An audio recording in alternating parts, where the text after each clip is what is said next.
Buenas tardes a los participantes. Y bueno, en este momento pues se encuentra la participante Yosandra Machado conectada. Bueno, primeramente pues darle la bienvenida a este inicio de periodo académico correspondiente a la carrera de Derecho y en lo que me corresponde a la materia de Derecho Procesal Civil 3 perteneciente a el programa de Derecho de la Universidad de Los Llanos, Ezequiel Zamora, en el convenio con nuestra casa matriz, el Instituto de Estudios Superiores de Investigación y Posgrado.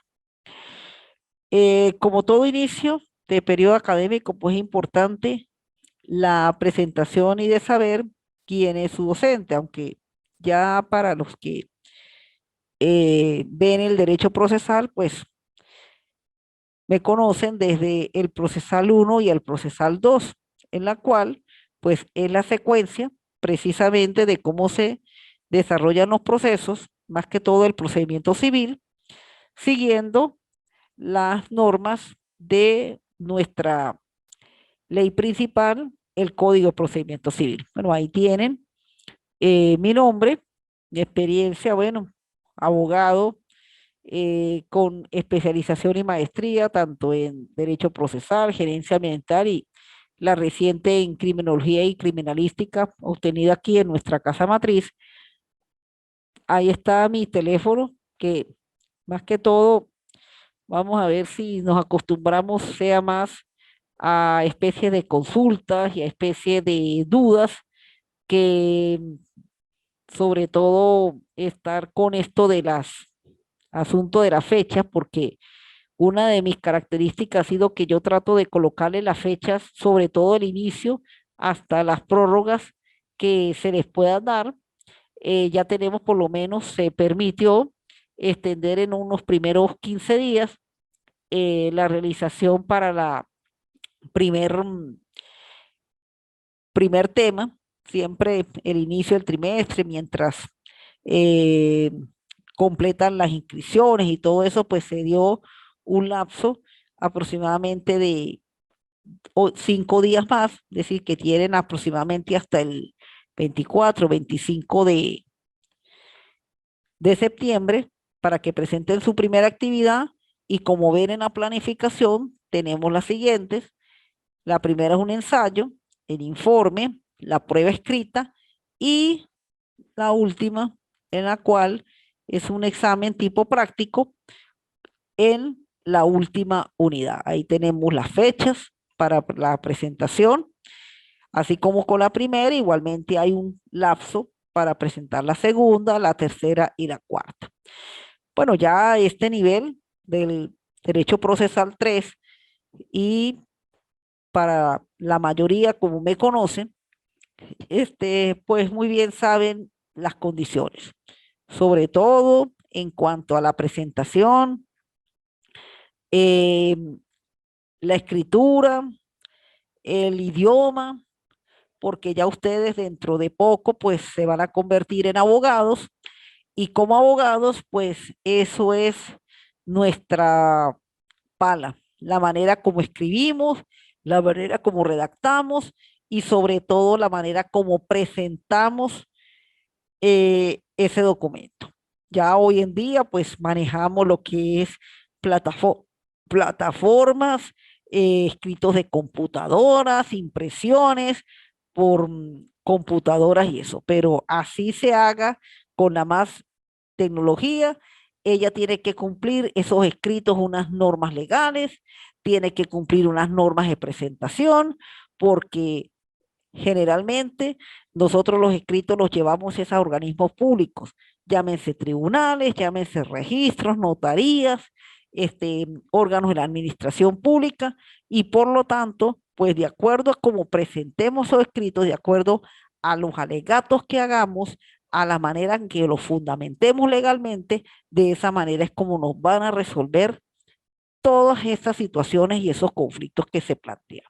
Entonces, ya tenemos que ir preparándonos de que El próximo año, pues ustedes van a recibir sus títulos de abogados y por lo tanto, pues ya la vida de nosotros como abogados, pues tenemos, es una vida prácticamente de redacción, de apego a la ley, de actuaciones de acuerdo a la ley. Tenemos que seguir respetando el ordenamiento jurídico, que se digan muchas cosas, que no haya Estado de Derecho. Nosotros nos formamos para precisamente trabajar en un Estado de Derecho. Que se diga que no lo haya, bueno, eso lo dejamos a la conciencia, pero esta que está aquí, desde que comencé a dar clases en universidades y en varias que ya he trabajado, pues mi apego es al Estado de Derecho y así ha sido mi actuación en los tribunales, en la administración pública, cuando uno va a registros y notarías, y así espero que en las promociones que egresen en los distintos convenios que se hacen con el IEPSI, con el ENLAV, pues se siga en esa misma tradición. Entonces, para la que se está conectando en este momento, la amiga Yosaida, ahí ya está su planificación. De todas maneras, la planificación ya se encuentra en la plataforma. Sencillamente lo que hacemos es que reforzamos y se aclaran algunos punticos que muchas veces, pues, en el momento de ustedes leer en la plataforma, pues no lo tienen a la mano. Gracias. Sencillamente, pues son cuestiones que ya esto lo hago es por mi experiencia como abogado que tengo. Son 30 años, imagínense en 30 años que tantas cosas no le han pasado a uno. Entonces uno pues lo que se convierte ya es en un asesor, en un orientador. Ya, como se dice, uno deja ya el campo a la generación de relevo, pero esa generación de relevo pues tiene que tratar de ser mucho mejor que la generación cuando uno comenzó en estos ardes del ejercicio profesional. Bueno, sin más que eh, seguir con recomendaciones, ahora sí nos vamos a materia. Bien, en la tarde de hoy, pues comenzaremos ya con la unidades uno y 2 que precisamente pues va a comprender el primer actividad evaluativa. Y estas unidades uno y 2 pues corresponde primeramente a lo que son los juicios ejecutivos y a los juicios relacionados con la propiedad y la posesión. Lo característico de este derecho procesal civil 3 es que ya acá nos remontamos a lo que son los procedimientos establecidos en el libro cuarto del Código de Procedimiento Civil. Y una de las características del libro cuarto, y eso sí tienen que tenerlos ustedes muy claro, es que estos juicios tienen características muy específicas.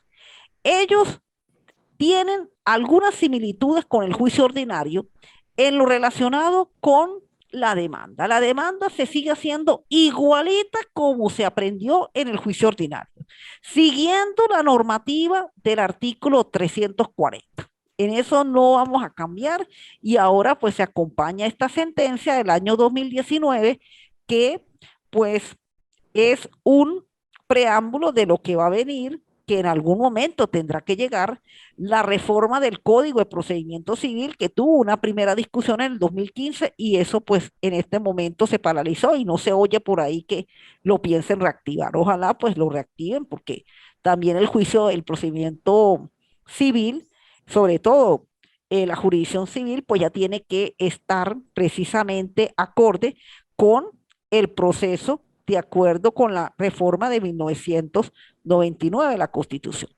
Entonces, eso es una característica principal, que estos juicios, aunque siguen algunos lineamientos del procedimiento ordinario, por lo menos en lo relacionado a la demanda, que sigue los requisitos del 340, sin embargo, hay algunos actos que son específicos de estos juicios, sobre todo cuando se admite la demanda, ella tiene que tener un acompañamiento especial. En la parte de los ejecutivos, generalmente la pretensión se basa es en cobro de cantidades de dinero. Aquí es que pague, el deudor tiene que pagar.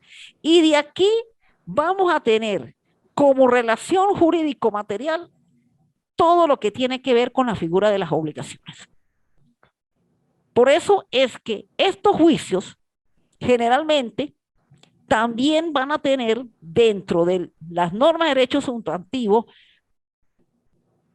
instituciones específicas. En los juicios ejecutivos, aquí mayormente es el derecho a las obligaciones.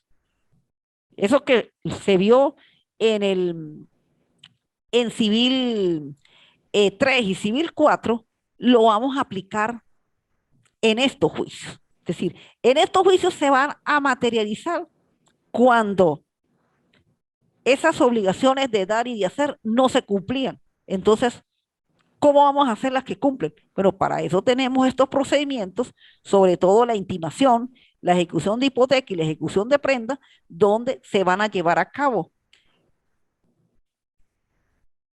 los mismos. ¿Ve?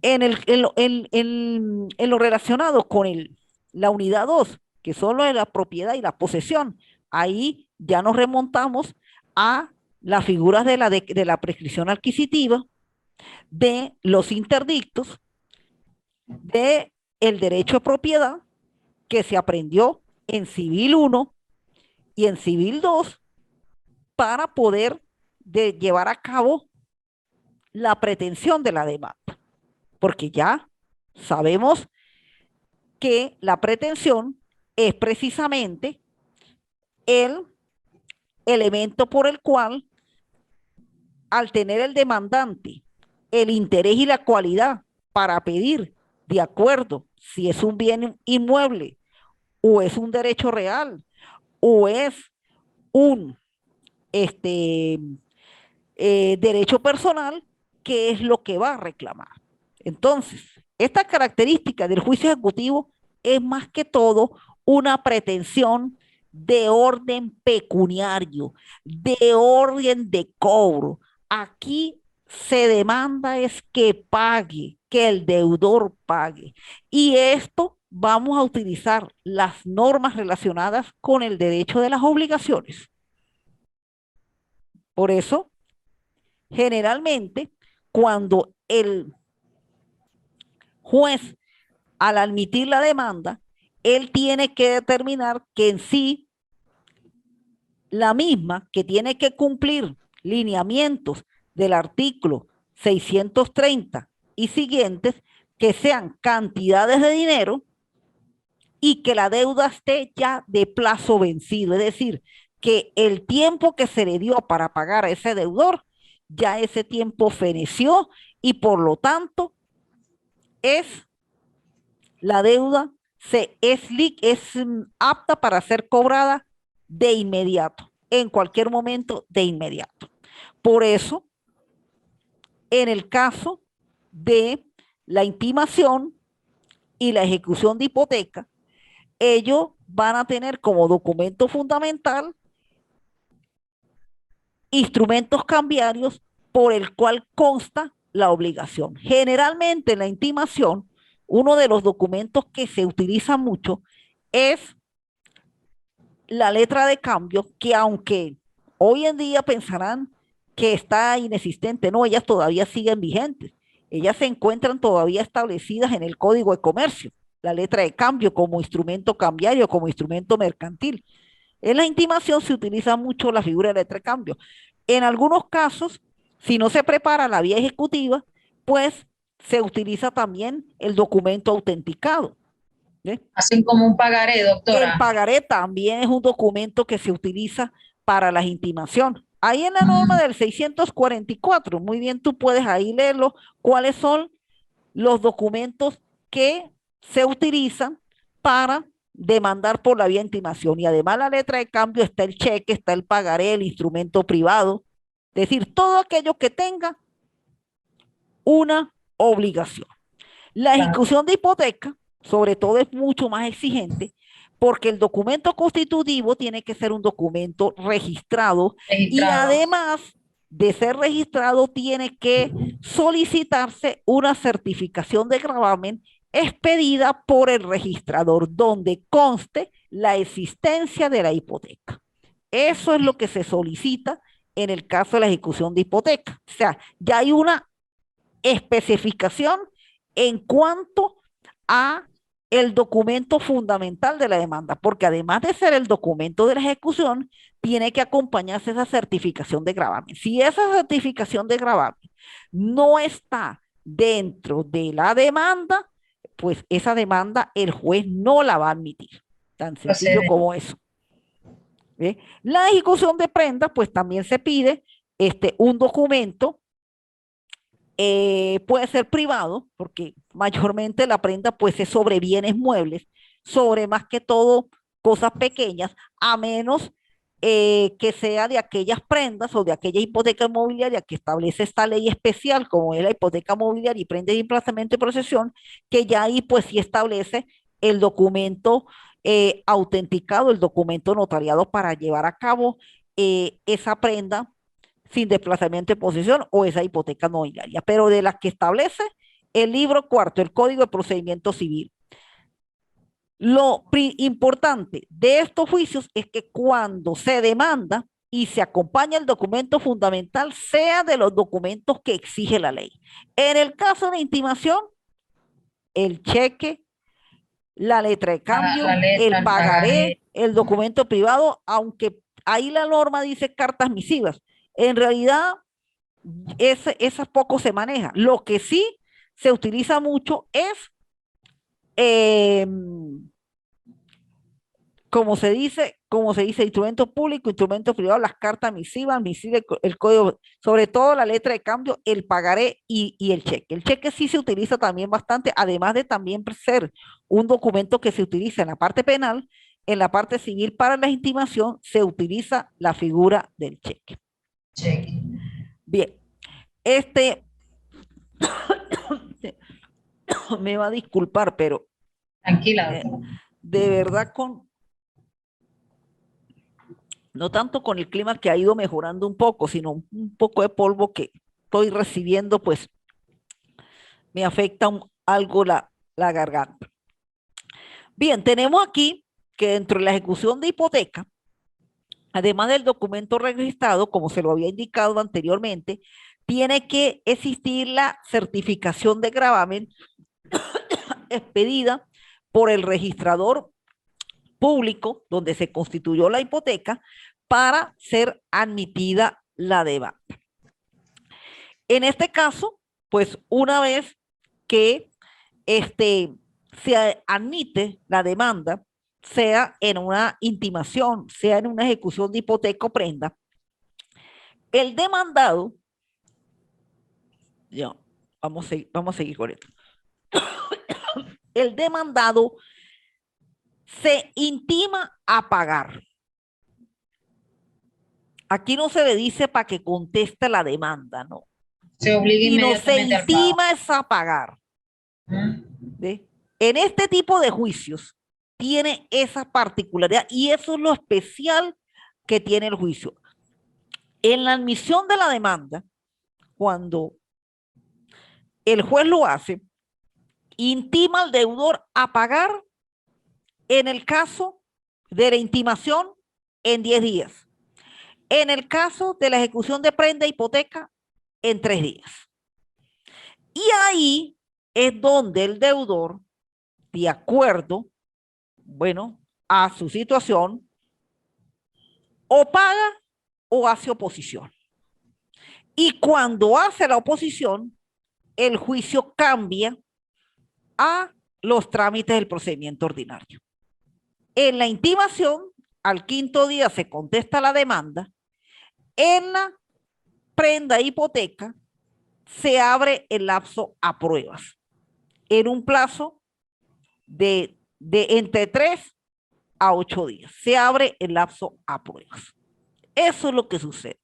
Entonces, ¿dónde está generalmente la especialidad? En el momento en que se produce la pretensión, que es el cobro de la deuda, y la manera como el juez emplaza al deudor, porque ahí es lo que hay, son deudores.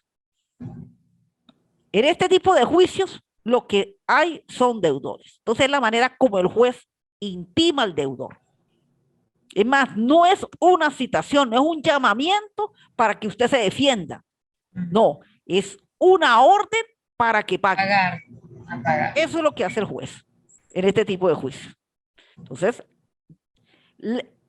la especialidad se quebranta cuando viene la oposición que hace el deudor y ahí sí se resuelve por el procedimiento ordinario, en que la intimación se contesta la demanda al quinto día y luego se abre la apertura a balazo de pruebas y informe y sentencia, y la ejecución de prenda hipoteca en los lapsos de 3-5 días. Por supuesto, en estos juicios hay una pequeña diferencia entre la intimación y la ejecución de prenda hipoteca, que en la intimación la oposición se da y se abre de inmediato. En la ejecución de prenda hipoteca no. Para que el deudor haga oposición tiene que haber unas razones específicas para hacerlo. Y si el juez, viendo las razones específicas, está o corte, admite la oposición. De lo contrario, tiene que pagar. Tiene que pagar. Por eso es que tienen estos juicios esas especialidades, porque el juez, antes de llevar a cabo la actuación, eso se tiene que estudiar. Si está permitido por la ley, continúa el juicio. Si no, tiene que cumplir con lo establecido en la intimación. Bueno, el otro juicio, en la cual pues también está dentro de los juicios ejecutivos, pues el llamado juicio de cuentas, que más que todo un juicio que se llevan a cabo entre administradores, es decir, quienes generalmente llevan a cabo actos de administración, sobre todo los socios, administradores, tutores, curadores, es decir, cuando se manejan intereses ajenos, es decir, encargados de manejar intereses ajenos. Y acá, pues en este juicio de cuentas, tanto sus legitimados activos, pasivos y el objeto de la pretensión, pues es sencillamente el rendir cuentas de intereses ajenos. Y como lo dice en esta lámina, pues acá hay una normativa en la cual se presentan prácticamente 3 situaciones.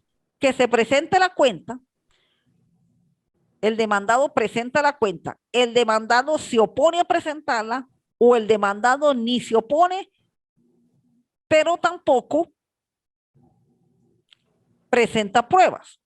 O sea, es decir, no prácticamente entra en un estado de confesión, ¿sí? Como lo dice la norma.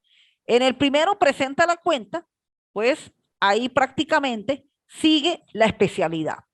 En el caso de que se opone a presentarla, pues a los 20 días contesta demanda y va con los trámites del procedimiento ordinario. Y en el otro, en caso de que no se oponga, pero tampoco promueva pruebas para que se defienda, entonces prácticamente el juez tendría que establecer la norma de la contumacia, de la confesión ficta y sentenciar la medida ejecutiva para que la cuenta sea presentada. Esas son generalmente las 3 situaciones que se presentan en este juicio. Estos son, para la participante aquí en la clase y para los compañeros que verán el video, los juicios ejecutivos que dentro del Código de Procedimiento Civil se manejan, es decir, desde el punto de vista de la especialidad. Porque existe el llamado preparación de la vía ejecutiva, pero la preparación de la vía ejecutiva es como una antesala para intentar sobre todo los juicios de intimación o también de ejecución de hipoteca y de prenda. Porque es que en las cuentas mayormente ellos lo que se manejan son presentación muchas veces de libros contables. Eso es lo que más que todo se presenta en este juicio. Y en este juicio de las cuentas, mayormente cuando se hace la demanda, se tiene que tener mucha certeza de que hay existencia de libros, de que hay existencia de las facturas, de que hay existencia de actividad administrativa, y eso pues es precisamente lo que el demandado en el momento de su intimación va a presentar, a oponer o hasta no oponer. Todo de acuerdo a cómo el demandante pues especificó en la pretensión cómo tenía que rendir esa cuenta. Y está otro juicio que es el de los créditos fiscales. Ese mayormente no es que vamos a decir que esté derogado, pero eso más que todo se maneja es por las normativas de la intimación que tiene el Código Orgánico Tributario. El Código Orgánico Tributario tiene un procedimiento de intimación de cobro de tributos, sobre todo de cobro de impuestos.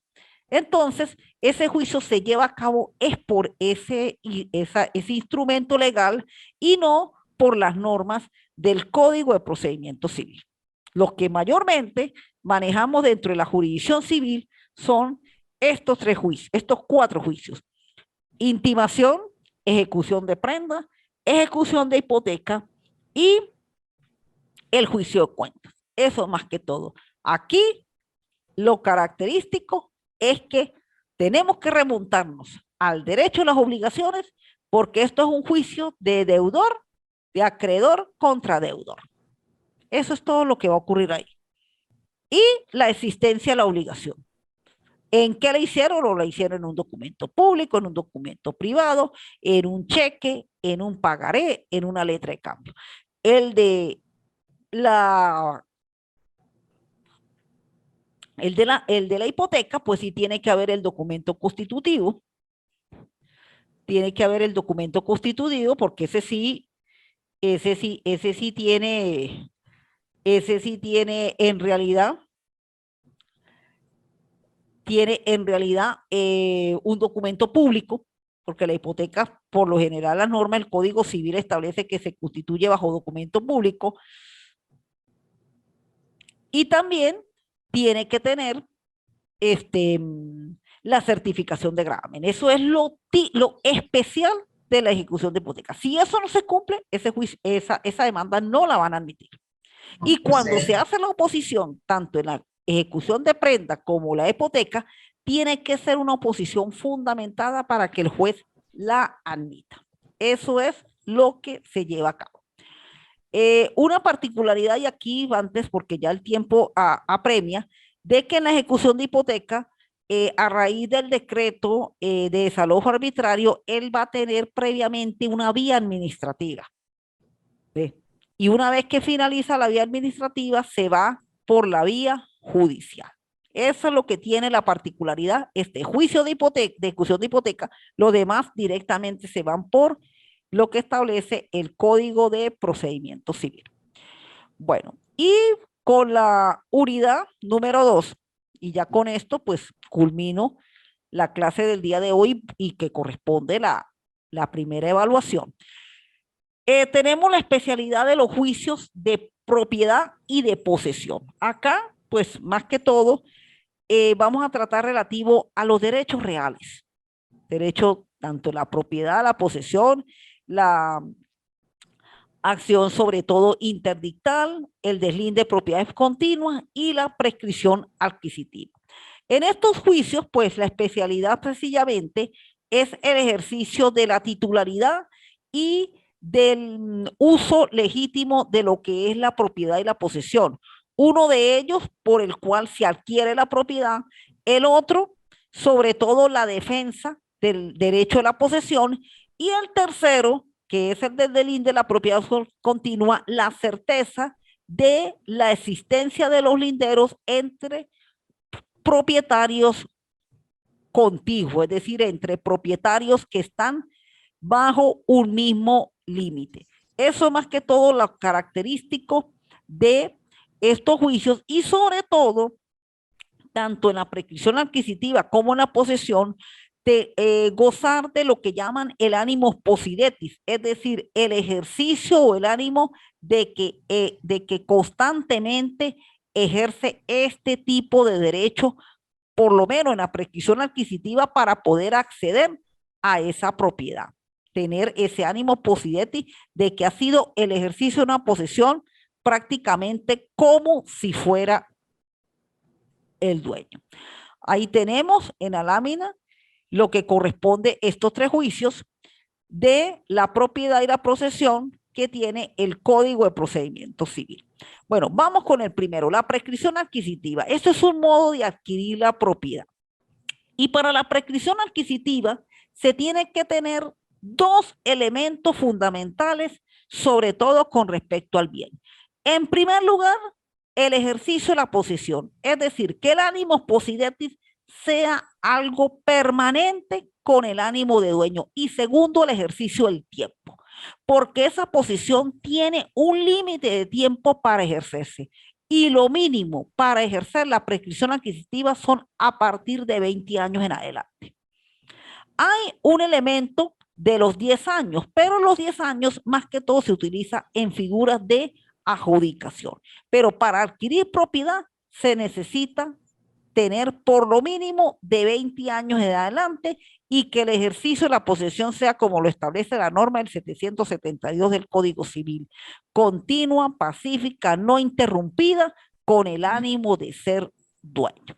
Eso es la característica de este, por lo menos, cómo tiene que tener la cualidad el legitimado activo, en este caso, que es el poseedor, para poder intentar con éxito este tipo de juicio. Ahí tenemos la normativa de cómo es el ejercicio de la posesión, el tiempo, como se lo dije, y el bien que sea un bien de comercio. Eso sí, una propiedad que pueda ser libre de venderse en el momento en que esa persona sea propietario a través de este mecanismo, la prescripción adquisitiva. Bueno, las normas del procedimiento, la especialidad de ese procedimiento. El titular de la acción o pretensión por lo general es el poseedor. ¿Quién es el demandado? El demandado es el propietario. Ese demandado tiene que tener la titularidad de ese bien.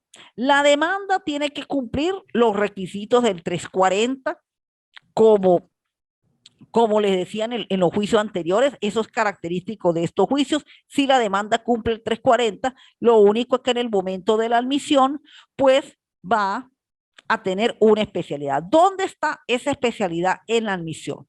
Precisamente, primero, que el legitimado activo tiene que ser el poseedor. El ejercicio de la posesión continua por más de 20 años. El propietario, que es el demandado, pues tiene que tener la titularidad.